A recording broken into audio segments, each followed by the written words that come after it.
23학년도 우리 성지학원 부활절 예배를 시작하겠습니다. 주학에 맞춘 묵상기도 드림으로 예배를 시작하겠습니다.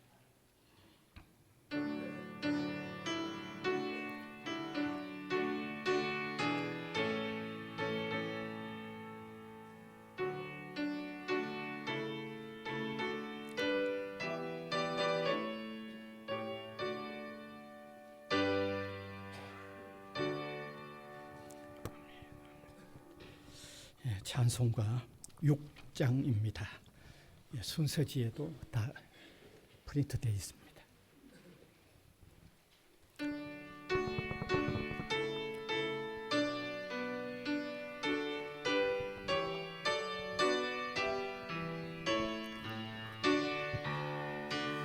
목소리 높여서 주 찬양하여라. 영광과 권세와 존귀와 위엄을 온누리 다스리시는 만왕의 왕께 돌려.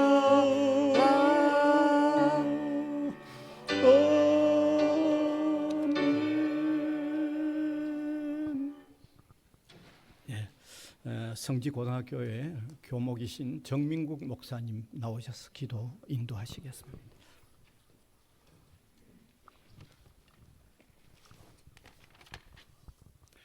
기도하시겠습니다. 인생의 길과 진리와 생명이 되시는 아버지 하나님, 태초에 아담과 하와가 그러했고 수많은 그리스도의 제자들이 그러했듯이 오늘날도 인생의 참된 길을 모른 채 살아가고 있는 많은 인생들이 있습니다. 또한 우리가 어디로부터 왔으며 어디로 가야 하는지, 무엇을 위해 살아야 하는지 입술로는 안다고 고백을 하지만 정작 우리의 삶의 장에서는 그 알을 제대로 실천하지 못하고 있음을 고백합니다. 그러나 그럼에도 주님의 신실하신 사랑과 은혜로 이번 2023년 그 부활의 감격을 되새기게 하시고 오늘 이 자리에 있게 하심에 감사드립니다. 늘 넘어질 수밖에 없는 연약한 인생들이지만 그럼에도 불구하고 소망을 잃지 않을 수 있는 것은 신실하신 부활의 주님이 날마다 우리와 함께 계시고 우리의 인생의 끝날까지 우리와 함께 해주심을 믿기 때문입니다. 2000년 전 사망의 권세를 이기시고 무덤의 문을 여셔서 우리를 부활과 생명의 길로 인도하신 주님, 지금 이 시간에도 우리의 심령 가운데 주께서 살아계심을 깊이 경험하는 살아있는 부활절 예배가 될 수 있도록 은혜 더하여 주시옵소서. 그리하여 부활 이후의 제자들의 삶처럼 거듭난 인생, 변화된 삶을 통해 세상 속에 그리스도의 부활을 증거할 수 있는 귀한 믿음의 인생들 될 수 있도록 은혜를 더하여 주시옵소서. 감사를 드리며 이 모든 말씀 예수님 이름 의지하여 기도드립니다. 아멘.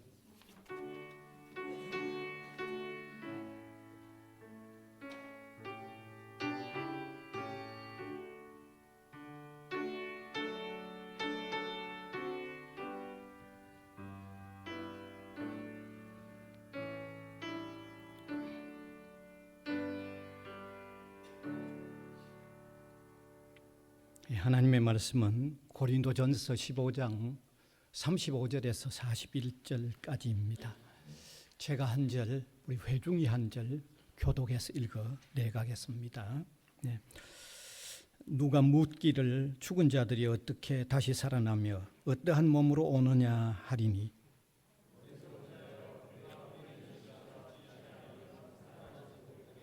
또 내가 뿌리는 것은 장래의 형체를 뿌리는 것이 아니요 다만 밀이나 다른 것에 알맹이 뿐이로되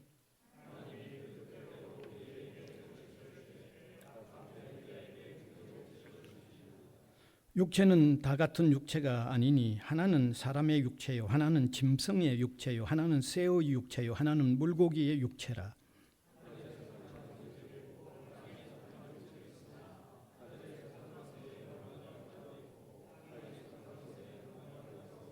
같이 읽읍시다.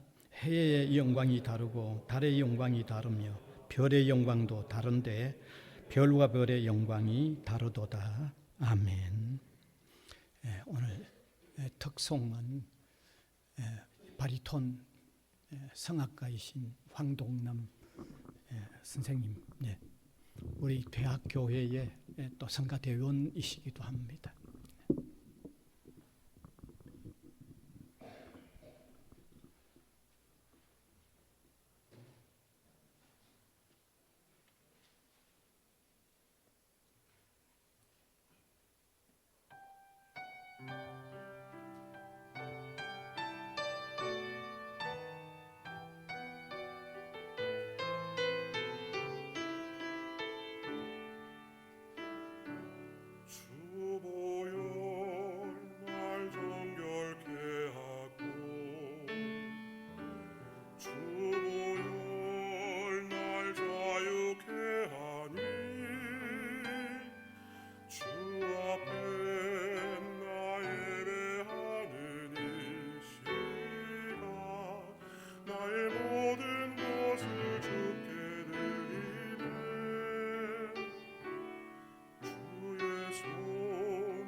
주의 손 날 위에 지키셨고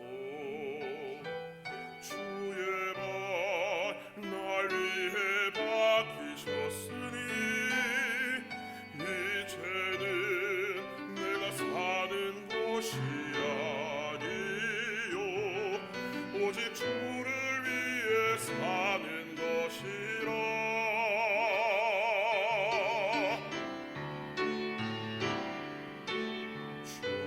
손은 나의 손을 포개고 또 주의 발은 나의 발을 포개요. 나 주와 함께 죽고 또 주와 함께 살리라. 영원토록 주 위에 살리라.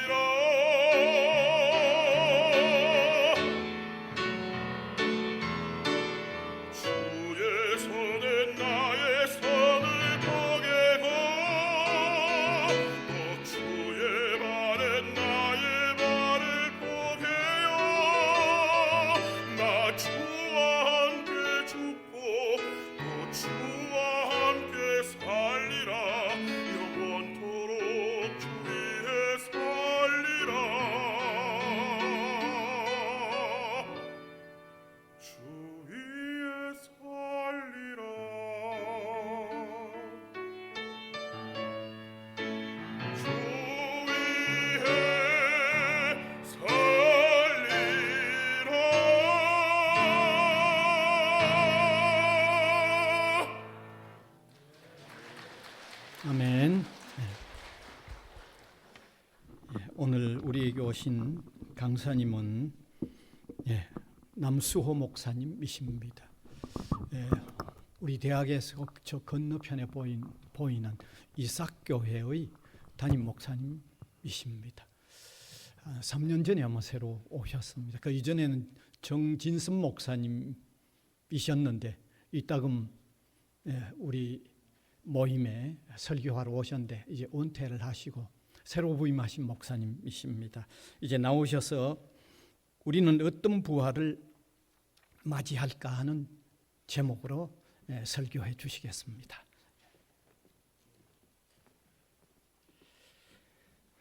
할렐루야, 반갑습니다. 네, 반갑습니다. 네, 저는 이삭교회 이제 부임한 지 이제 3년 되었고요. 코로나가 이제 한창 시작할 때 부임해가지고 성도님들을 대면할 때 이게 마스크 낀 얼굴로 대면했다가 요즘에 이제 마스크를 벗으면서 성도님들 얼굴 다시 익히고 있습니다. 여러분들도 코로나의 이제 어려운 가운데 이제 있다가 좀 이제 자유로워지셨는데 오늘 우리가 이 또 부활절을 맞이해서 부활의 참 의미들을 다시 한번 이 말씀을 통해서 나누었으면 좋겠습니다. 바울 그러면 우리는 너무 잘 알고 있죠. 바울은 원래는 예수 믿는 사람이 아니고 예수 믿는 사람들을 잡아서 죽이는데 열심이었고 그것이 자기의 사명이고 목숨을 걸고 해야 될 일로 여겼던 사람입니다. 그런 가운데에 다메섹에 있는 예수 믿는 사람들을 예수 믿는 제자들을 잡으러 가다가 그 도상에서 만난 예수님을 인하여서 그 인생이 완전히 달라지게 된 것이죠. 그때 만난 예수님은 바로 부활하신 예수님이셨습니다. 바울의 사도성은 늘 의심을 받았죠. 왜냐하면 예수님의 12 제자들과 다르게 예수님으로부터 직접 부름받았던 것도 아니고 예수님으로부터 직접 교훈을 받은 것도 아니고 십자가의 죽으심을 목격하지도 않았고 부활도 목격하지 않았던 자입니다. 또 예수님의 승천하시는 것을 본 적도 없는 사람이 바울이었으니까요. 그럼에도 불구하고 다메섹 도상에서 만난 이 바울을 통하여서 그리스도께서는 그 모든 것들을 어쩌면 하나님의 모든 경륜을 그에게 가르쳐 주셨을 것입니다. 고린도전서 15장은 우리가 잘 아는 것처럼 부활장으로 알려져 있습니다. 부활장 그러면 이 15장 안에 부활에 대한 놀라운 비밀들을 아주 자세하게 설명을 해 두었죠. 고린도 지역은 여러 가지 문화적으로 다양성을 가지고 있었고 철학적으로 헬라의 영향권 안에 있었기 때문에 다양한 아주 복잡 다양한 그런 환경 속에 교회가 형성되어져 있었습니다. 그러다 보니까 교회 안에 여러 가지 문제도 있었고 그러다 보니까 또 질문들도 많이 있었겠죠. 그 가운데 한 가지가 이제 부활에 대한 질문입니다. 어쩌면 여러분들에게도 이 부활에 대해서는 여전히 궁금할 것입니다. 부활이 있을까요? 믿습니까? 네. 부활이 있다면 우리는 어떤 부활을 우리는 목격하게 될까요? 이 시간에 아마 여러분 마음속에 진짜 부활이 있을까? 진짜 부활이 있다면 우리의 지금의 삶이 이래도 괜찮을까? 그런 고민들 한번 던져볼 필요가 있겠죠. 부활 이후에 우리의 모습은 지금 우리가 살아가는 모습과 어떤 연관성을 가지고 있을까? 인식 세계가 우리가 살아가는 지금의 이 삶과 그 다음에 우리가 죽고 난 이후에 또는 주님께서 오시고 난 이후에 그 부활의 때에 우리의 인식은 연속성을 가지고 있을까? 아니면 단절된 또 다른 세계를 맛보는 것일까에 대한 고민이 필요하죠. 여러분은 어떨 것 같으세요? 우리가 먼저 죽게 된다든지 아니면 주님이 오셔서 우리가 주님의 품에 가게 되었을 때에 우리의 지금의 호흡하고 있는 이 시간의 이후에 우리가 주님의 보좌에 가게 되었을 때든지 우리의 인식은 여러분 연속성을 가질까요? 아니면 단절된 세계를 맞이하게 될까요? 어떨 것 같으세요? 단절된 것 같으세요? 요한계시록에 보면 그 인을 떼는 장면이 나오죠. 7 인을 뗄 때 5번째 인을 떼게 되었을 때에 제단 아래에서 울부짖는 순교자들의 영혼의 부르짖음이 있습니다.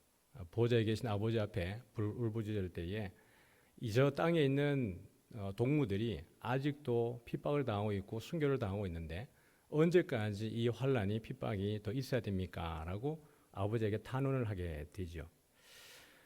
그때 하나님께서 말씀하시기를 너희 동무종들이 아직도 조금 더 때가 있어야 된다. 더 많은 이들이 고난을 당하겠지만 그들이 다 그것을 견디게 될 것이고 그때는 좀 더 기다려야 된다라고 이야기를 합니다. 변화산에서 예수님이 제자들을 데리고 올라가게 되었을 때 제자들은 거기에서 모세와 엘리야를 목격하게 되지요.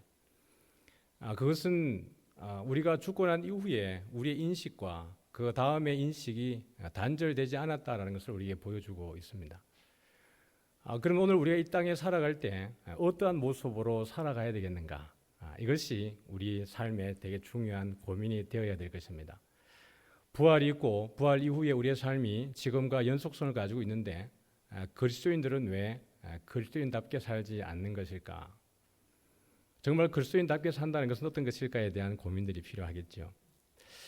만약에 부활이 없다면 여러분 이 부활장에서 바울이 지속적으로 반복해서 계속 던지는 질문은 그리고 조건문은 이것입니다. 만약에 부활이 없다면 어떻게 될까? 그리스도께서 부활하지 않으셨다면 우리는 어떤 모습일까? 이 질문을 15장에 가면 지속적으로 계속해서 질문을 던지고 있습니다. 여러분에게 질문을 한번 던져볼까요? 만약 여러분에게 부활이 없다면 여러분은 어떻게 살 것 같으세요?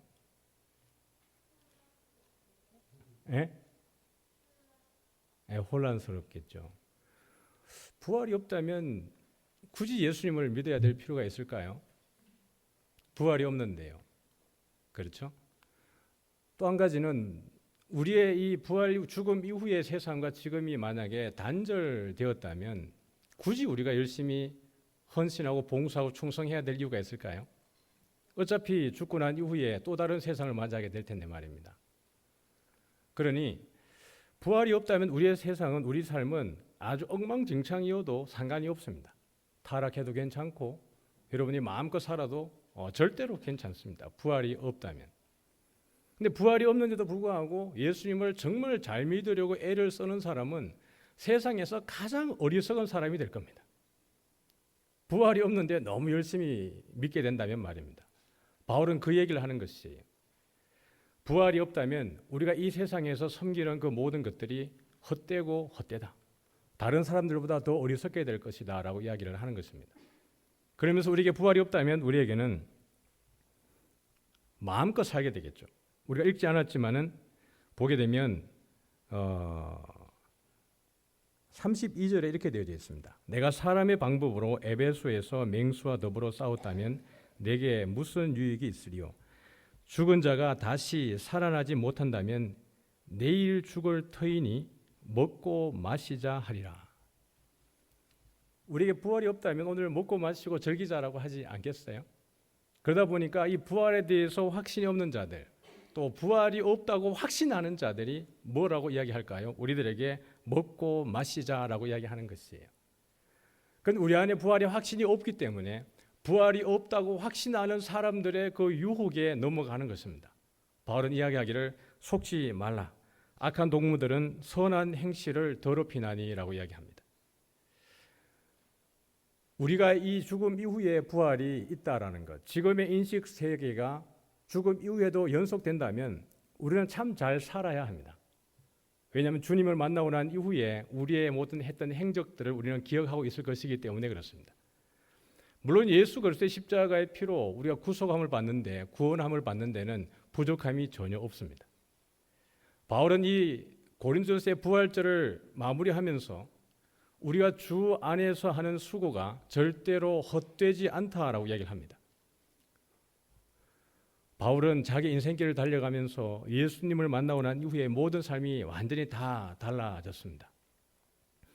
그가 잡아 죽이던 유대인들로부터 잡아 죽이던 예수님 믿는 사람들을 잡아서 죽였던 자기가 오히려 유대인들에게 가는 곳곳마다 죽음의 위협을 당하는 것이, 바울이 얼마나 힘들었으면 내가 에베소에서 당한 환난이 내가 사형 선고를 받은 줄 알았다라고 이야기했습니다. 내가 살 소망이 끊어졌다 그랬어요. 오죽 바울이 힘들었으면 빌립보 교회 성도들에게 편지를 하면서 나는 차라리 죽어서 주와 함께 있는 것이 더 좋겠다라고 이야기했습니다. 그것은 인생의 자포자기를 말하는 게 아니라 그만큼 주를 위해서 살아가는 것이 고단했다는 것을 이야기합니다. 그를 죽이기 위해서 유대인들은 따라다니면서 그에게 죽음의 위기 가운데에 내몰았기 때문에 그래요. 그러니 바울 자기 입장에서 보면 주를 위해서 이미 많이 충성했고 많은 이방인들이 자기로 인해서 주께로 돌아왔고, 여러분 고난이 이 좋은 사람이 어디 있겠습니까? 여러분 인생에 어떻게 보면 쓴맛을 맛보고 난 이후에 그것이 아무리 부활의 영광에 참여하는 것이라 할지라도 다시 그러면 부활의 영광에 참여하기 위해서 여러분이 경험했던 인생의 지금까지 가장 쓴맛을 보았던 그때로 다시 돌아가서 그것을 맛보고 나서 부활의 영광에 또 참여하자 그러면 여러분 가운데에 예 그러겠습니다라고 할 사람이 어디 있겠습니까? 고통은 누구에게나 어려운 것입니다. 그것은 우리에게 트라우마로 다가올 만큼 힘든 것이지요.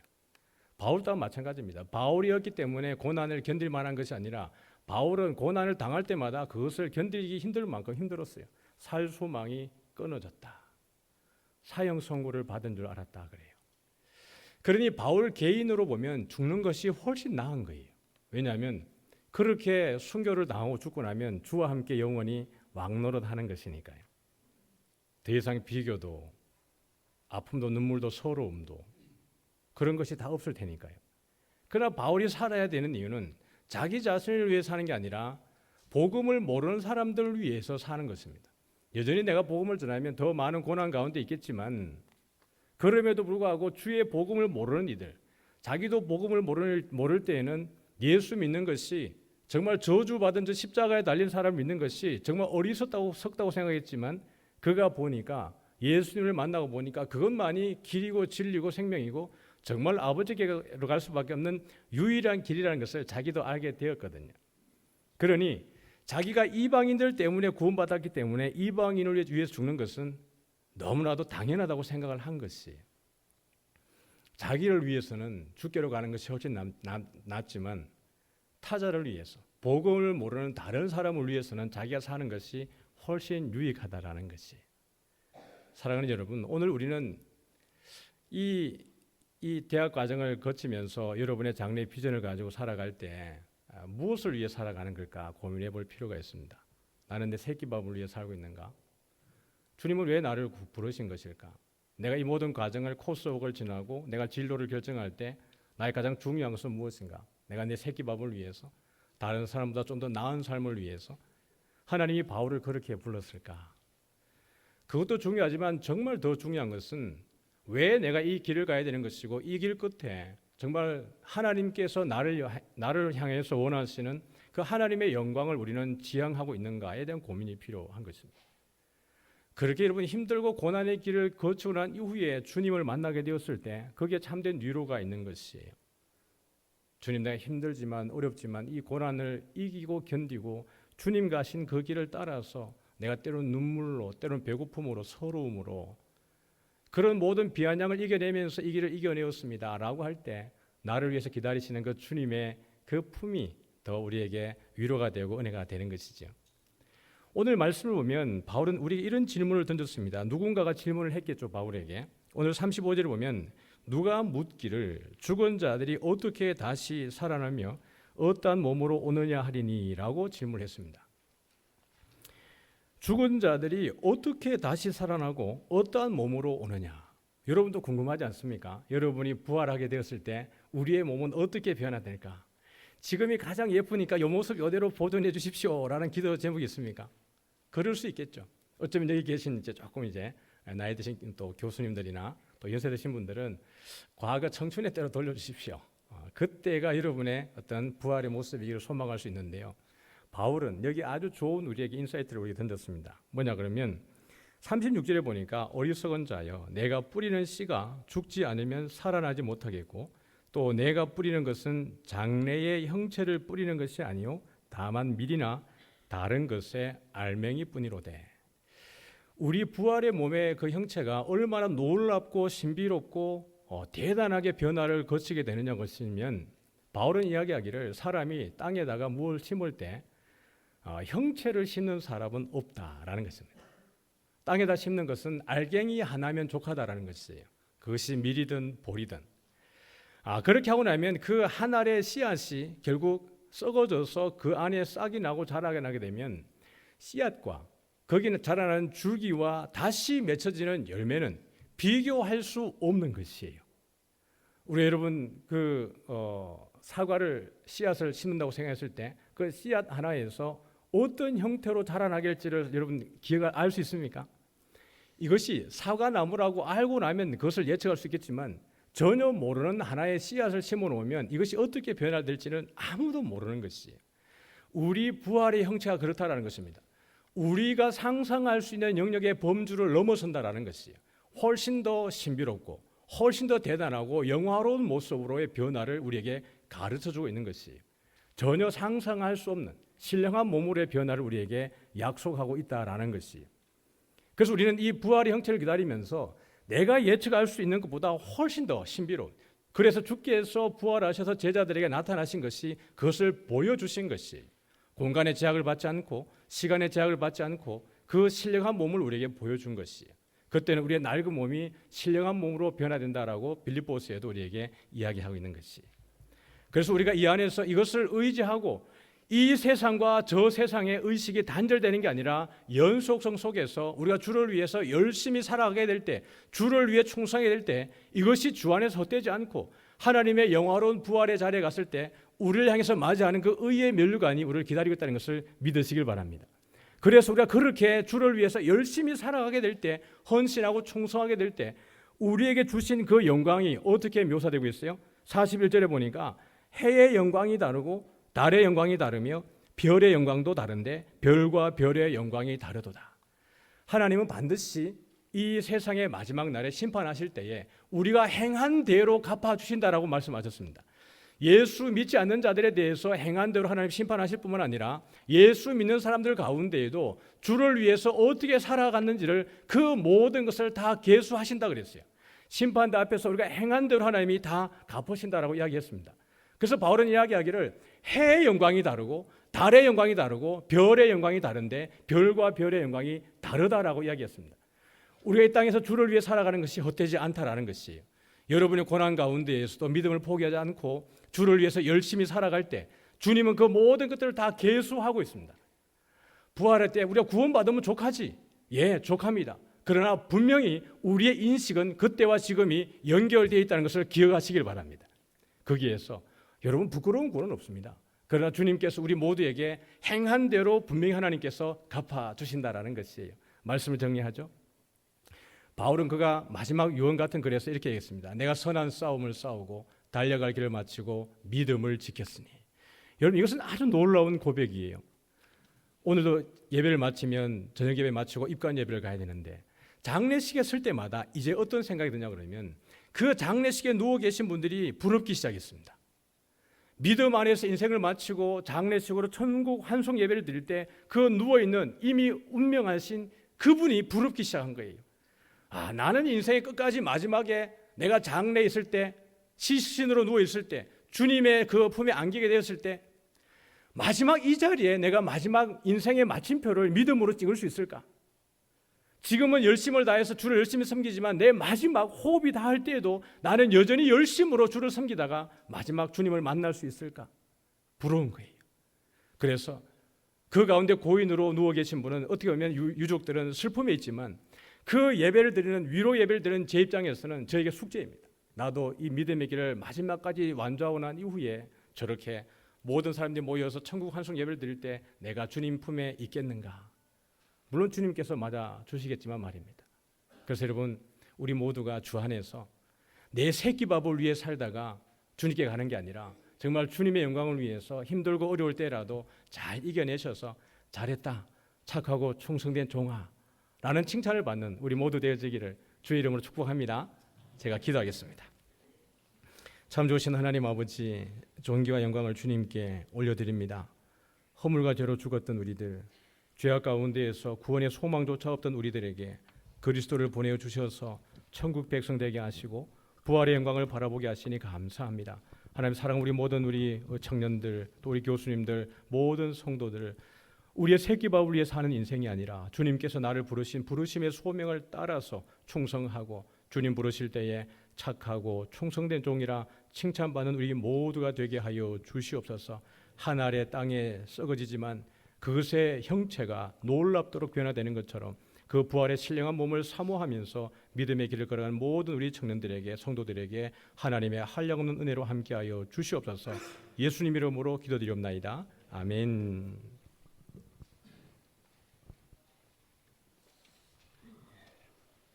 말씀 주셔서 감사를 드립니다. 이제 광고는 찬송 165장 이후에 오늘 설교 오신 목사님 축도한 뒤에 광고를 잠깐 드리겠습니다. 찬송 165장입니다. 힘껏 같이 부르면 좋겠습니다.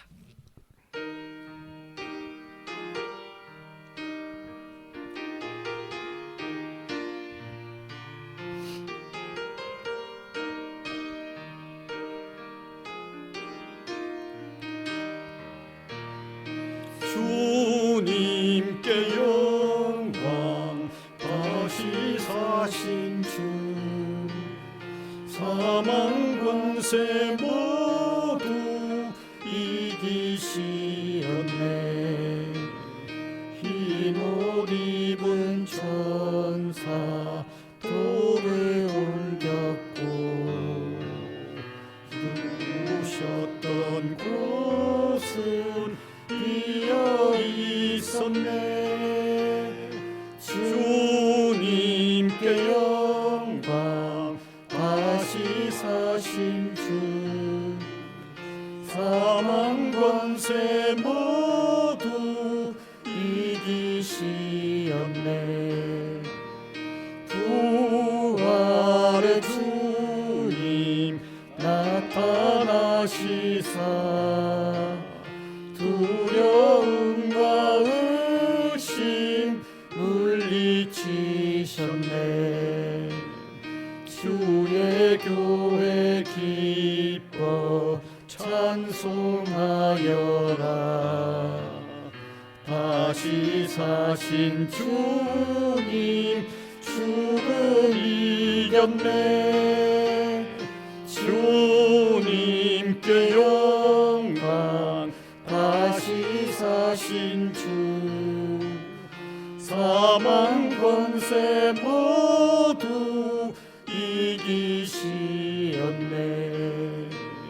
생명의 임금 영광의 주님 주님 없는 삶은 헛될 뿐이라 주의 사랑으로 세상 이기고 요단 건너 본향 가게 하소서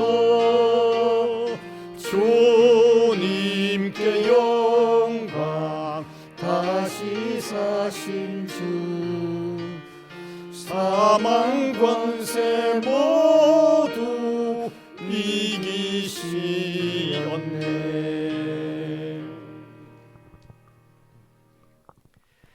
지금은 우리 주 예수 그리스도의 은혜와 하나님 아버지의 크신 사랑과 성령님의 교통하심이 허물과 죄로 죽었던 우리들 가운데에 새 생명을 주신 그 부활의 주님을 바라보면서 그 부활의 소망 안에서 우리의 새끼밥을 위해서 내 자신을 위해 사는 인생이 아니라 먹든지 마시든지 무엇을 하든지 부활의 주님 우리 하나님 아버지의 영광을 위해 이 모든 학업과 삶을 살아가기를 원하는 모든 우리 학생들과 교직원들과 성도들 머리 위에 이제로부터 영원토록 함께 있을지어다.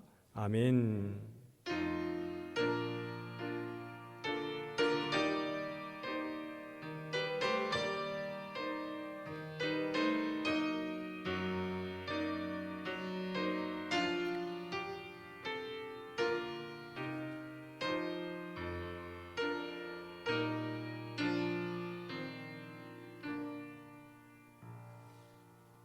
예배 마쳤습니다. 바쁘신 가운데도